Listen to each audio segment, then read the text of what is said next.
Banyak aku nampak komen daripada netizen yang menyatakan enjin Proton S70 ni 3 silinder, enjin bergegar, enjin macam bunyi macam diesel, macam lori.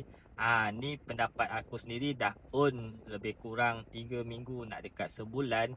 Sebenarnya bila kita tengah stay idle macam ni, tak ada pun gegar sebenarnya enjin 3 silinder ni. And then bunyi macam diesel tu, yes, ada bunyi macam tu, bunyi macam lori. Tapi bila kau drive highway, tak adalah bunyi tu, senyap je sebenarnya. And then dari segi power untuk Proton S70 ni, enjin dia bagi aku just nice. Dia 140 horsepower dan Newton meter of torque dia 226. And then yang mana yang komen tu, korang pergilah try test drive dulu macam mana.